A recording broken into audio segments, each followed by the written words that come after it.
Something's wrong, right? This is not the right angle. We're like, it's too low, high. Crossed. What's happening here? I don't like this. This is not good. Is the mic on? Yeah. All right, guys. Welcome back to another episode of We Talking About. Today, we're talking about episode 10. 11. 11? 11. Oh, my God. You're right. Did you watch 10? Well, I did last week when we talked Trick about question, because you had to have. All right. Episode 11 of iZombie. Mm-hmm. So this episode, I didn't hate. Again, I didn't I hate it think either. it's a trend. I think the show's actually going a little bit better. But I do feel like the next season will turn to dirty shit. I'm glad that we're skipping to that, because I totally agree. Yeah. Let me just turn my volume down a little bit. I do like. It's going to be deadly to me. Okay. Yeah, I think something has happened. I think the show is turning or leaning or pivoting or whatever the word is or whatever. I think it started last week and you immediately responded to it, but I was like, still like, no, fuck you. But this week they're in full swing of like maybe they have writers now and they didn't before, or they have new writers. This episode had probably my favorite special power. I really responded to that. It reminded me. Remember the show Wonder Falls? No, but I'm gonna go watch Wonder Falls. It was a girl who kind of had that schizophrenic thing where like things were talking to her and things like that, but it'd be all different things. Okay. And give her hints on life and whatnot. But so this episode, open me up. Where did it start? I forget already. Major was in the loony bin. Yes, he's in the loony bin, and he's looking for his friend. And it's the stereotypical, like, there's the dude in the corner and like, the chick with her hair and stuff. It's like every loony bin from everything ever. Of course. And I was immediately like, oh, God, or whatever. Scott E., that we met briefly last time. Did you catch his last name? No. It's Scott Everhard. Really? Yeah. Okay. I don't know how I feel about that. Everyone's name is like a thing. Okay. Like, you'll meet Johnny Stabs a Hobo. I was just going to say, like, how does that, what's Blaine's name then? All right. Blaine is a zombie. It's German. Blaine Bixzombian. He's a zombie. Scott E. is dead in a bathtub, and that's what this case is. And I immediately thought, when you first see him and there's, like, almost no blood in the tub, I was like, was he a zombie? Like something, right? Something was going on there. What's happening? I actually liked that too, because that was like obvious and weird from it. Because on some shows, when someone does that, and in like a bathtub, the bathtub looks like it's like just full of purely blood. It's like very dark red, and this was like, and like Ravi called it like, this rosé tint indicates that his heart was not pumping at the usual. And you're like, okay, but okay. Like, just like that, I think the tub would look like it was just full of blood if you kill yourself in it. Because like if you take a paintbrush that you have been painting with, and just the bristles have a little paint in them, the leftover from what you were painting with, and you dunk it in your cup, if you have a dark color, it like turns the cup that color. Yeah, that's true. So it does not take much to tint a world into a different color. Yeah, I wasn't saying it was inaccurate. I was just saying like, it did not look like a usual. I thought like, wow, they're really skimping out on the fake blood here. What the fuck? And then it was like, no, it's part of the thing. I've never killed myself nor seen anybody who did it via slicing their wrist and going into a tub, but I fully believe it would look like that. But yeah, I was like, what's happening here? Either he's a zombie or it's like the thing where someone gets shot and like there's 2 drops of blood and they're like, oh, I've been hit. Like, you just wanted to be able to film another take and not ruin a shirt. You're a liar. Yeah, but it turned out to be an actual thing, which was awesome. Which worked out with the plot. So I don't know what order these things are like revealed in, but there's a girl, Bree, who's there. They were friends with Benefits. Major was like friends with him, and like people said you didn't like him beating you at chess and all that shit. Yeah, so I killed him. But it turns out, all right. So that just triggered me or whatever the fuck. So like, I don't know if I ruined it for you, but I ruined it for myself last week when I said Major feels like he's from like a Family Channel show, like a special or something like that. Because now whenever he talks, that's all I see is fucking. I've never liked Major. Like, but now that fucking it's like he's in like an anti-bullying like show, or like a show where like the ghost ghost can talk, or some weird like show thing where you're like, what? But then it's God, and you're like, I don't know what's going. One of those weird ththings we don't watch ever. Like it feels like he's from one of those. Well, Johnny, we just have to do this, or he's making jokes and then like they're horrible and stuff. I actually, we'll get to it later, but I liked one part with him later on in this episode. I did too. Yes. Okay. It turns out Scotty witnessed the Lake Washington massacre, and he told Major about the zombies, and Major tells Liv about that. And he's got it on tape. And he has a tape. Got video he sent to someone in local TV about it, and that's probably why his conspiracy got killed. Possibly. So she eats his brains. Jeez, his brain takes on his sickness as well as some other memories and whatnot. And the Ravi, best part though being the sickness. So Ravi gives the warning like, I don't know about this. So are you sure it was the brain? Because last time with the booze and stuff, and now you're like, I don't know. And she's like, we gotta get to the bottom of this. These fucking witnesses, I got to find that video before it falls into the wrong hands, or something like that. She goes forward with it. He used to talk to the devil.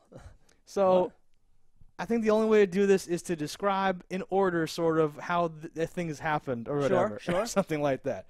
Not every single thing, because I'll keep fucking that up, but just the important things, because there are some things that happen at the end that change the meaning of things that happened earlier, and we have to do those in the right order. There's some horrible things. So like, okay. Without getting into too many, because like they have like a double date movie night. Major comes over, right? Yes. They're like watching stuff. It's like spicy food and like the bullshit. It's all this like development of all that shit. But then like the bag of hot Cheeto puffs is like whirling devil Cheeto puffies, Yes. and there's a little horrible CG devil on it, and he's like talking to her. But he's funny and it's genius. Are you into that? I was so into it. I was so not into it. I thought his this little whole thing time. when he's like, yeah, let me watch. I like it rough. And then she crumbles and he's like, yeah, crumble me. Yeah, crush me, or something like that. That's like genius. All right, so I hated every minute of that. I hated the CG devil and the voice and the things. It was like rubbing me totally the wrong way. And for this, so this episode is this long epic tale of me like changing that opinion. Spoiler alert! Like at the end or whatever. So this whole they're not time, all CG devils. well, yeah, but the whole time I'm just like, oh, this devil thing is horrible. Is this really the fucking? Is this really? Is this what's happening? I was like so upset and like not into it at like all. But a brief diversion. So Captain Lieutenant Commander Suzuki tells Blaine that Liv was with Lowell, because Blaine didn't know that apparently, as we thought he split after shooting Lowell, who is definitely dead.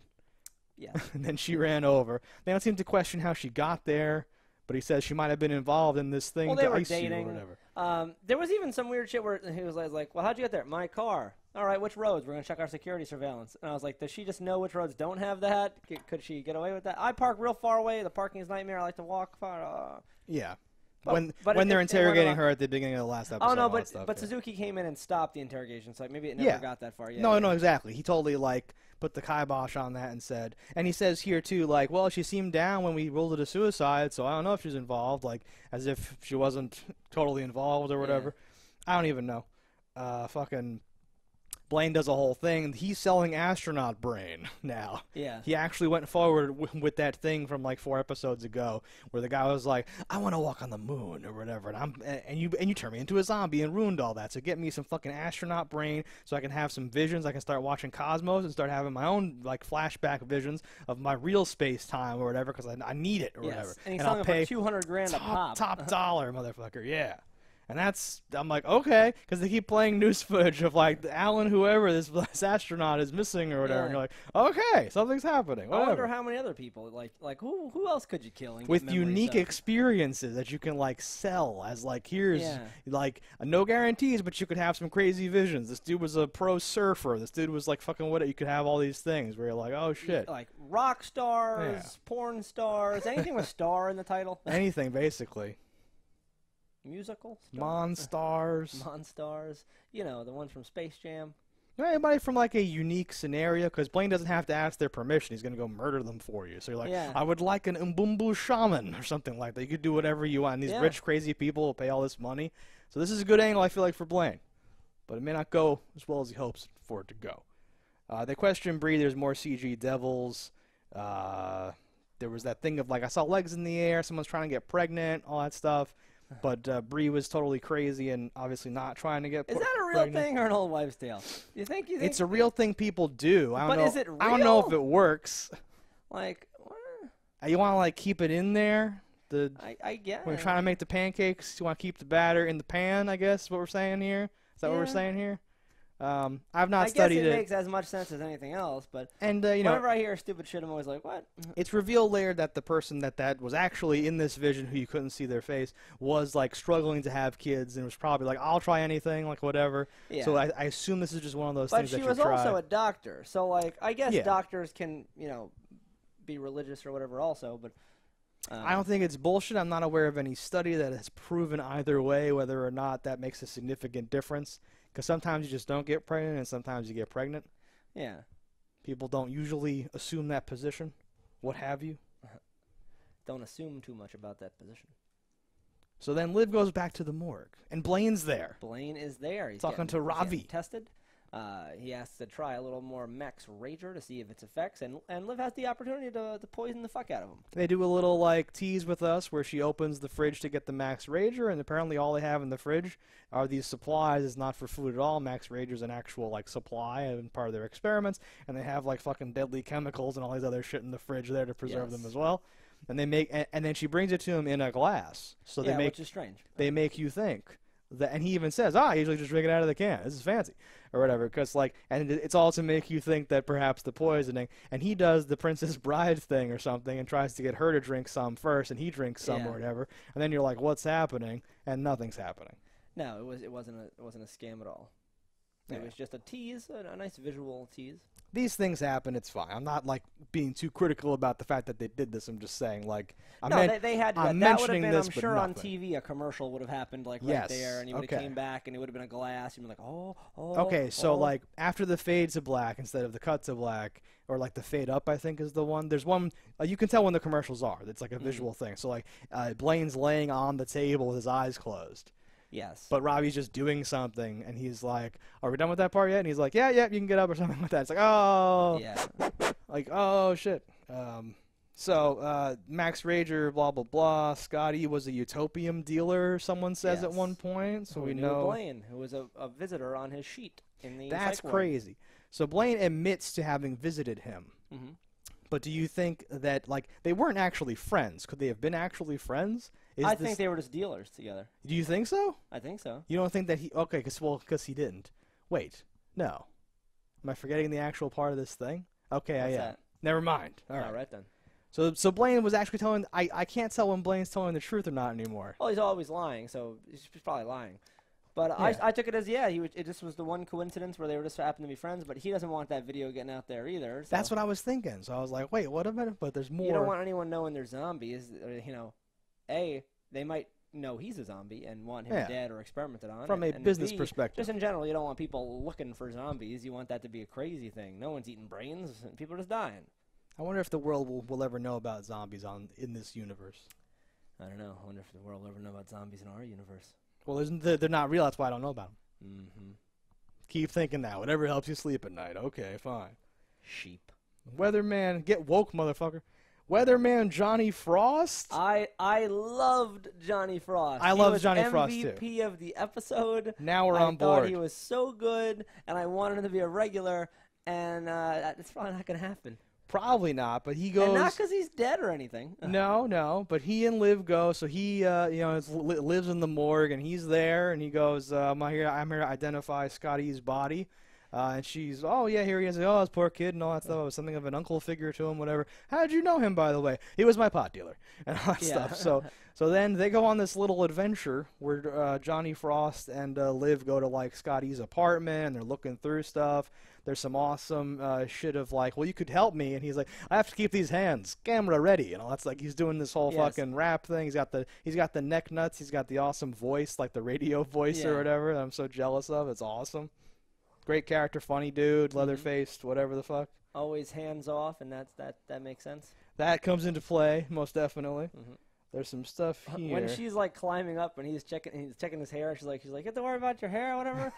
Your breaking and entering is the least. Like, my vanity's an issue. How about your breaking and entering? My vanity, and I think we should be more concerned about your breaking and entering.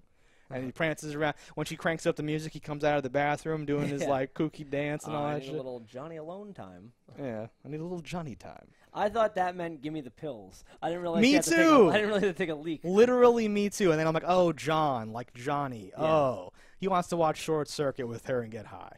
obviously. Harold and Kumar, Mr. actually? Johnny Five. No, I'm joking about Mr. Johnny Five. Yeah, he suggests, like, you want to have some grilled cheeses and hang out and think about the big questions stuff and all that stuff. No, this was a great sequence that stood out as the kind of thing, like, the show has been so linear. It's been like looking into a cardboard box with popsicle stick puppets the whole time. And this episode, and this is one of 2 major times, it does this thing where you're seeing this, like, actual 3-dimensional world, I thought. Yes. I don't know if that's me reading into it or something, but I fun. wanted so much for them to, like, bond and him to be, like, not like a regular, but, like, Yeah. you'd come to him occasionally, like, oh, we need to get into that fancy blah, blah. Maybe a celebrity could get us in. I'm already on the guest list. Yeah. But I wouldn't be caught dead there. Hold on. And goes through, right, because there could be this thing now where it's like, oh, he was, like, down with weird drugs and weird scummy people. And it's like, well, yeah, as you remember, he was, like with the hookers and shit from, like, the first episode. So he might just be like, oh, I have a network of homeless, and he could do his whole fucking interesting thing. But don't, very little more here. I was hoping. The actual case, well, they talk to the orderly. He says he walked in on the doctor and what's her name? We already said it was the doctor. There's no suspense. You've seen the episode. Yeah, you know what happens. The case ends. The case itself, not too important. It's everything else that happens around the episode that was interesting. Well, and last episode and this episode, the case has been directly involved in the everything else. Yes. Because we had the reporter die who was involved in stuff, and now we've had this, person with the viral video, whatever, dude who knew about the zombies die. Exactly. Right next to Major, all this fucking shit. No, so this is definitely a case where, like, the case itself not as important as the overarching plot lines, and we get that in this. So we have is the next. I don't want to blow the load on this guy too. I got a couple of bullets. So Major kisses Liv. Yes. Tell me why we can't be together. And she tells him. She tells him everything. She tells him about the zombies and the boat and the whole thing. Everything. She comes clean. She's like, she starts to sob. They embrace each other. It's great. And I wonderful. actually liked Major a little bit in that part. Was that the moment? Yeah, that was the moment. Yes. How do you feel? Better. He says better, and then like embraces her. All right. And I'm like, oh shit, this is gonna be awesome, right? Yes. Then we cut to Blaine Blaine's goon, the Alan York. Alan York is the name. I wrote it down here. Alan York's brains got stolen. I came in to take a leak, like the truck was mostly loaded up, and I went back and they're all gone. Yeah. And he's like, what? And he stabs him, and then he does the awesome thing that people do when, like, their minions are, like, supernatural or something like that, where you, like, fuck them up like you killed them, and then say, get up, fucking stop fooling around, let's go. I for a second like, oh, was shit. like, wait a minute, does everything I know about zombies not apply? Because he looks like he's dying from a neck stab. A lot of blood, though. Did you notice a lot of blood? A weird amount of blood, yeah. I don't know if that means he's like a fresh zombie. There doesn't seem to be a concept of freshness in this world. Mike Click was out like, that must have been a commercial break too. Like, you killed him and then he goes, get up, blah, blah, blah. Yeah, no, but he was like cradling it and there was a lot of blood and he seemed very upset. And I was like, I think I got shot. And he was like, oh, fuck, and like pieced out. So I'm like, I don't know, whatever. Yeah. But it's still made for, I hope, a good commercial break. Ravi cured the zombie rat. Yes, and its hair turned back to brown and black. Because it's and there's not white hair all over the ground and hair is dead. Doesn't work like that. So I don't know what's going on. Whatever. But that's fine. No, but that's cool. So he has a cure. At least he knows what makes a cure. I don't know if he has more of that stuff left to actually cure it. So he's doing the classic tape recorder exposition move. Which is a phone now because we're in the future. Oh, well, there you go. I didn't mean literal tapes. I just meant like he's recording himself. And he's fucking saying like, yes, like supplies are limited. He's conducting trials. He's not sure how it's going. Seems to be improving. Turns the corner. Wait, no, I did it. Holy shit. And he has to probably go and check his notes and figure out what did they even use to synthesize the cure? What was the thing? So, it was Max Rager and the drug, right? The Euphoria? They said tainted utopium and Max Rager. Yeah. I don't know if there's another X factor there, if he's just he combined them in separate like proportions to try to make a zombie rat, and then I think he's taking blood from the zombie rat and doing something with something to make it's magical science magic, medical magical science. Now, prediction potentially. Do you think the season will end with Liv getting cured and also turning back into a zombie for the greater good? Do you think that she'll smash the ring that turns her into a daywalker because he can't go the other? Yeah, right? Something like that, right? Because has to. we're at a weird point right now. This is 11. We have, I think, 12 and 13. Yeah. So I don't even know. It's gonna be. It's very hard to make predictions because next episode could open with like, well, now we're going to war. I need my astronaut brains. Get back here, and just thugs running out, and then like ninja moves somehow, or it could be this like crazy thing. We ate a ninja to get their moves. I've got some. I saved some of his special brain. He's a Navy SEAL, and he has 16 machetes. It's like I have no idea what direction they're going to take this in, right? But what I do know is that the person who was in film, who she sent it to, was the reporter who died last episode. Does that make sense? Who was in film? What? The TV industry, new TV news. Oh, is the dead reporter, right? And he was probably scanning her phone or like biometricing that thing to get her fingerprint right to then find the video that Scott E had sent to delete it. I don't know. Are there any holes in this theory? Not necessarily. Because sometimes I have a theory early on in the episode, and then something else happens that makes that theory not true, but I forget that and just keep my theory still. Well, there's still the outlier of the assassin dude is still out there somewhere as a zombie from the last episode. So he has to make a reappearance. The Max this Rager season, fixer, I would yeah. imagine. I would hope. I would certainly hope. And if he doesn't, it'll come back like middle of next season when you've already forgotten about him and be like, oh, that guy. Oh, that guy. Yeah, I mean, they showed the scene now of him washing up and waking up, so and they planned it with like the licking and all that stuff, so it's happening, right? Yes. But I don't know. The show has changed so much in the last 2 episodes that I'm struggling to see what they would do now or whatever the fuck. Well, but, let's get back to the episode at hand. So she tells Major everything. Yes. And then... Well, she's trying to open the phone, right? Yes. Johnny Frost is there. And he said for the whole like 7 times every forecast. He goes like, and we're looking. It's looking to be 63 degrees. That's 17 degrees Celsius. And like immediately when like the laptop and shit started happening, I literally grabbed my like phone or my tablet and I was like, convert Fahrenheit to Celsius, 63. Okay, well that just is 17. Okay, I guess it's not a. And like I put it down. I thought like, I guess that's not a code to something. And then it was literally a code to something. It's the code to the phone or whatever the fuck. But while they're in the middle of that, something happens. So, Major comes. Is this when Major comes in? First, something happens. She is there. Oh! She's got the phone. So she was like, you need to take a lesson into temperature, my friend. Every time you fucking say that, but it's cold outside. You've been saying the same thing for the froze my nuts off. You just keep saying that. They can't always be that. And then on the TV is Johnny Frost, and she's like, wait a minute, if you're there. And then he's like, and for a second, I didn't know what was happening. For a second, because what did you think was happening? Because all the other hallucinations were like very cartoony and ridiculous. So my mind didn't immediately click, and I was like, he's a hologram? He's a medical emergency hologram. And then after going, oh, you're a moron, I was like, oh. No. But they used like a digital effect as he was like disappearing, which would definitely be confusing or whatever the fuck.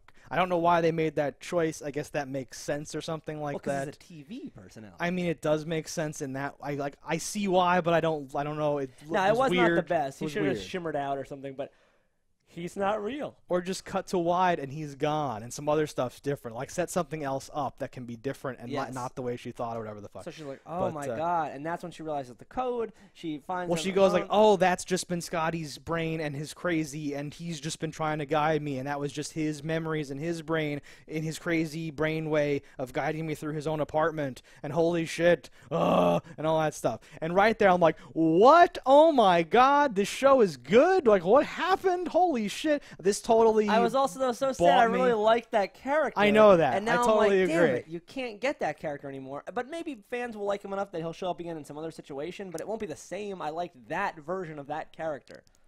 Okay, I feel like that's a lot more possible than it should be. I feel like fans probably do like this, but because like for me, I hated the whole devil like, hey, what's going on there? I like the weird Beetlejuice voice. Oh, because that actually stuff. still could be who that character is, because it's still from the mind of a person who knew him. Well, no, but maybe she was like, I don't know, and she said like he probably didn't even know him, and I'm like, why would you say probably there? How do you not know if he knows him or not? Like, what are you doing or whatever? But yes, I hated a lot of the other stuff here. So for this to be like this, I'm a huge sucker fan into super, on board with the unreliable protagonist, aka the crazy main character. I love when that shit happens. I love when like show me some shit and then do some creative shit to be like, that isn't what really happened. I'm super into that. I love that. It was Did not expect that from this show. But because at the time we didn't know about this, what else we also couldn't have expected was her talking with Major wasn't real either. Yep. Which that's heartbreaking almost. And how do we find that out? What happens next? Because Major walks in with a fucking shitload of lunchboxes and he's like, Liv, you're not gonna believe this, but zombies are real. Yep. These are brains I took from one. And she's like, what? Don't worry, I can explain everything. And she has this tragic look on her face, too. She's as sad as I was. Because she's like, realized. Fuck. And not only that, before when he was accepting and happy and, like, this and that, now he's like, and I'm going to kill them all. Yep. She's like, oh. Because she actually didn't want to tell him originally because she thought, like, oh, he's overreacting just when he thinks it's normal human murder. What if she thinks there's monsters on the loose, whatever the fuck. But holy shit. Yeah. This was a great ending. I'm super into this. No, now. I was excited. I want to see what the next episode holds. It's gonna. I haven't been this into it since since like episode 1.5. No, we're back at a high point. We're at a point where things can really get good, or they can shatter everything they've built in the last 2.5 episodes. Do you think they will get good? I'm optimistic. For the first time, I'm optimistic. For the first time, since episode 1, I am optimistic. Yeah. Yeah, I'm optimistic too. I didn't Google because I don't want to get accidentally spoiled with anything.